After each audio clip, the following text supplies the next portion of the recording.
ప్రభునందు ప్రియమైన సోదర సహోదరులకు మరొకసారి క్రీస్తు నామములో మీకు శుభములు వందనాలు తెలియచేస్తున్నాను. దేవుడు మరొక చక్కటి దినాన్ని మన జీవితాల్లో దేవుడు అనుగ్రహించినందుకు దేవునికి స్తోత్రాలు చెల్లిస్తున్నాను. I praise God for every day that God is giving us in our lifes. మన జీవితాల్లో దేవుడు ఇస్తున్న ప్రతి రోజును బట్టి దేవునికి స్తోత్రాలు చెల్లిస్తున్నాను. You also must praise to God that you are getting every day new brand in your lifes. మీరు కూడా దేవుడు మన జీవితాల్లో నూతన దినమిస్తున్నందుకు దేవునికి స్తోత్రాలు చెల్లించండి, స్తుతులు చెల్లిస్తుండండి. ఆ స్తుతులతో దేవుడు మనల్ని దీవిస్తారు, ఆశీర్వదిస్తారు. ప్రియులారా, మరొకసారి నూతన వాక్యముతో మనము దీవించబడదాం, బలపరచబడదాం. ఆ దేవునికి స్తోత్రాలు చెల్లిద్దాం. లూకా సువార్త 24వ అధ్యాయము 53వ వచనంలో చివరి వచనంలో ఈ మాట వ్రాయబడింది. లూకా సువార్త 24వ అధ్యాయము 53వ వచనం చివరి వచనం. లూకా సువార్తలో చివరి వచనం. వారు ఎడతెగక దేవాలయములో ఉండి దేవునికి స్తోత్రము చేయుచుండిరి అనే మాట మనం చూస్తున్నాం. ఎడతెగక దేవాలయములో ఉండి దేవుని స్తోత్రము చేయుచుండిరి. లూకా ఎవరి గురించి ఈ మాటలు చెప్తున్నాడంటే, శిష్యులు యేసు ప్రభువు ఆరోహణమై ఆయన వెళ్ళిపోయినప్పుడు వారు యెరూషలేములో ఉన్నటువంటి దేవాలయంలో శిష్యులందరూ కూడి ఎడతెగక దేవుని స్తోత్రము చెల్లించుచుండారు. దేవునికి స్తోత్రాలు చెల్లించేవారు. శిష్యుల గురించి, అపోస్తుల గురించి మాటలు రాస్తున్నాడు లూకా. వారు ఎడతెగక దేవాలయంలో ఉండి దేవునికి స్తోత్రము చెల్లించుచుండారు. ప్రియులారా, గమనించండి, మనము ఏదైనా సరే ఒక మార్పు మన జీవితంలో చూడాలంటే, ఏదైనా ఒక మన జీవన విధానంలో ఒక మార్పు మనం చూడాలంటే, ఒక ఆశీర్వాదం, మార్పు అంటే పాజిటివ్ చేంజ్, అనుకూలమైన మార్పు, ప్రతికూలమైన మార్పు కాదు. ఒక పాజిటివ్ చేంజ్ మనం చూడాలంటే అనుకూలమైన మార్పు. మన ఆర్థిక పరిస్థితుల్లో కానీ, మన ఆలోచన విధానంలో కానీ, మన ఆరోగ్య పరిస్థితుల్లో కానీ, మన యొక్క కుటుంబ పరిస్థితుల్లో కానీ, మన ఉద్యోగంలో కానీ, మన వ్యాపారంలో కానీ, మన యొక్క సమస్తములో కానీ ఒక మార్పు మనం చూడాలంటే దేవుడు ఒక స్ట్రాటజీ చెప్పారు. ఇక్కడ ఈ వాక్యం ద్వారా దేవుడు మనతో మాట్లాడుతున్నాడు. God has shown some principle to follow to get the blessing. దేవుని ఆశీర్వాదాలు పొందుకోవడానికి, మార్పు చూడటానికి దేవుడు ఒక ప్రణాళిక, ఒక సూత్రం ఇక్కడ చెప్పారు. శిష్యులంట ఎడతెగక దేవాలయం నుండి దేవునికి స్తోత్రం చెల్లించారట. మనం ఏం చేయాలి తెలుసా? దేవుడు మనల్ని దీవించాలంటే, ఆశీర్వదించాలంటే, ఒక మార్పు మన జీవితంలో కలగజేయాలంటే we must continue in the house of God. దేవుని యొక్క దేవాలయంలో, దేవుని యొక్క గృహములో మనము ఎడతెగక ఉండాలి. ఎడతెగక దేవునికి స్తోత్రాలు చెల్లించాలి. Continued apostles continued in the temple of God to praise God.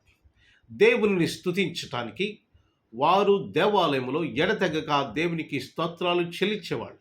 అందుచేత వాళ్ళు, అపోస్తులందరూ కూడా ప్రపంచ దేశాలు తిరిగి సంఘాలు స్థాపించగలిగారు. అనేక అద్భుతాలు, ఆశ్చర్యకార్యాలు చేయగలిగారు. కొన్ని లక్షల మందికి, కోట్ల మందికి వారు దీవెనకరంగా దేవుడు వారిని దీవించాడు. Because they continued in the temple of God to praise. దేవుని స్తుతించటానికి వారు ఎడతెగక దేవాలయంలో ఉన్నారు కనుక ఆ విధంగా దేవుడు వారిని దీవించాడు. ప్రియమైన సహోదరి సహోదరులారా, ఈ రోజున దీవించబడాలని అనుకుంటున్నావా? ఆశీర్వదించబడాలని అనుకుంటున్నావా? విస్తరింపబడాలని నువ్వు అనుకుంటున్నావా? అనేక మందికి దీవెనకరంగా ఉండాలని అనుకుంటున్నావా? లేక నీ జీవితంలో if you want to see the change in your life, నీ జీవితంలో ఒక మార్పు చూడాలని అనుకుంటున్నావా? Be continued in the house of God. దేవుని గృహములో ఎడతెగక దేవునికి స్తోత్రాలు చెల్లించండి. దేవుడు నీ యొక్క ప్రతి సమస్తంలో కూడా మార్పును తీసుకొస్తాడు. ఆర్థిక ఇబ్బందులతో సతమతవుతున్నారా ప్రియమైన వాళ్ళరా? Be continued in the house of God. దేవుని యొక్క దేవాలయములో, మందిరములో ఎడతెగక దేవునికి స్తోత్రాలు చెల్లించండి. You will see the change. మీరు మార్పును చూస్తారు. ఈరోజు ఏ సమస్యతోనైనా ఒకవేళ మీరు బాధపడుతున్నారేమో, ఏ సమస్యతోనైనా మీరు ఇబ్బంది పడుతున్నారేమో, ఏ కష్టంతోనైనా మీరు ఆందోళన పడుతున్నారేమో, God wants to deliver you from all your situations. దేవుడు ప్రతి విధమైనటువంటి సమస్య నుంచి మిమ్మల్ని విడుదల చేయాలని ఆశపడుతున్నాడు. But condition is you must be continued in the house of God. దేవుని యొక్క గృహంలో నువ్వు కంటిన్యూగా ఎడతెగక దేవునికి స్తోత్రాలు చెల్లించినప్పుడు దేవుడు మనకు విడుదల చేస్తాడు. దేవుడు దేవుడు గొప్పవాడు. ఆయన అనేక కార్యములు చేసే దేవుడు. ఎడతెగక దేవాలయంలో అపోస్తలులు ఉన్నారు. అందుచేత వారు అనేక కార్యములు చేయగలిగారు.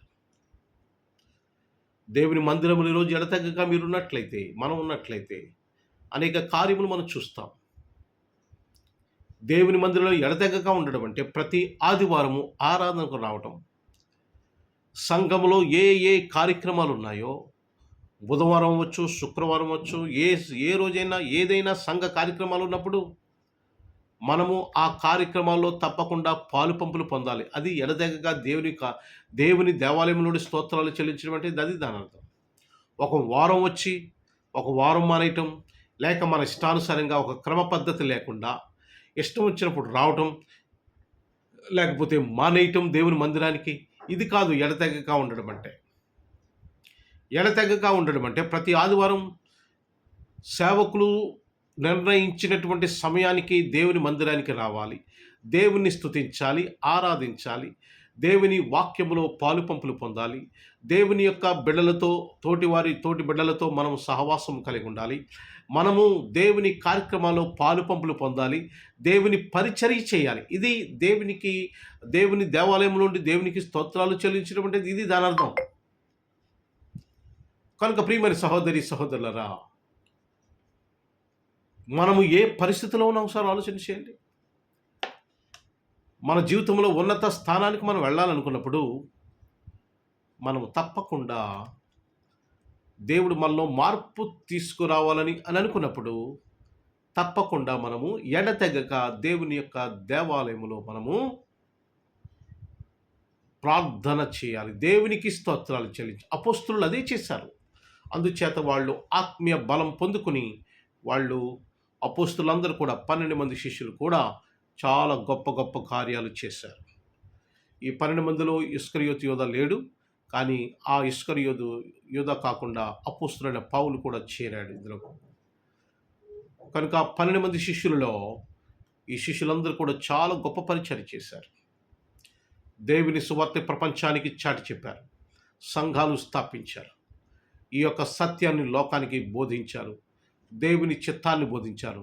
ఈరోజు మనం దీవించబడుతున్నాం, ఆశీర్వదించబడుతున్నాం. కనుక if you want to be blessed you must be in the house of God continually. మీరు దేవుని చేత దీవించబడాలనుకుంటే దేవుని దేవాలయంలో ఎడతెగక దేవునికి స్తోత్రాలు చెల్లించండి.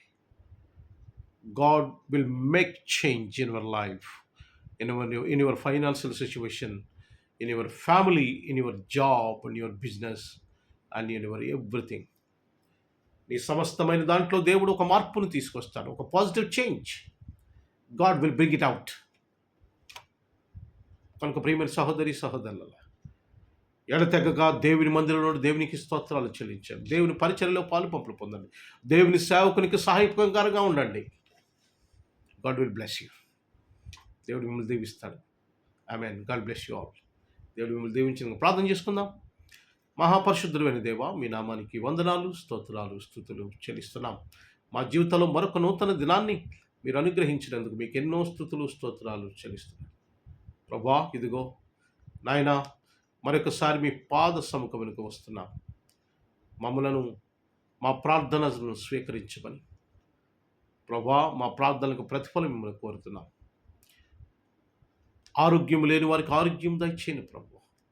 ఎవరైతే ప్రభువా అనారోగ్య సమస్యలతో బాధపడుతున్నారు, రోగాలతో ఇబ్బంది పడుతున్నారు, ఎవరైతే ప్రభువా హాస్పిటల్స్‌లో ఉన్నారో, నాయన ఎవరైతే ప్రభువా మరి అనేక రకాలైనటువంటి వ్యాధి బాధల చేత బాధపడుతున్నారో, దుఃఖంలో ఉన్న వారి కోసం ప్రార్థన చేస్తున్నాను ప్రభువా. మీ సహాయ సహకారాలు అందించమని కోరి ప్రార్థన చేస్తున్నాను.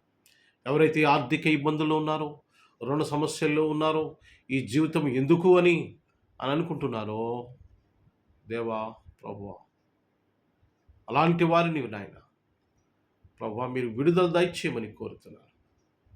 సహాయం చేయండి ప్రభువా, దీవించండి, ఆశీర్వదించండి, బలపరచండి. మీ దీవెనలతో నింపమని, ఆత్మీయ ఆశీర్వాదాలతో నింపమని, మీ కృపలో భద్రపరచమని, సహాయ సహకారాలు అందించమని కోరుతున్నాను. దేవా మీ నామానికి వందనాలు ప్రభువా. ఎవరైతే కుటుంబ సమస్యలతో బాధపడుతున్నారో వారి కోసం ప్రార్థన చేస్తున్నాం. వారి కుటుంబాల్లో నెమ్మది, శాంతి, సమాధానం దయచేయండి. దేవా ఈ రోజంతట్లో మీ కృపా కాపుదలను అనుగ్రహించి దీవించమని, ఆశీర్వదించమని యేసు పరిశుద్ధ నామమున అడిగి వేడుకుంటున్నాము తండ్రి. ఆమేన్, ఆమేన్, ఆమేన్. God bless you all.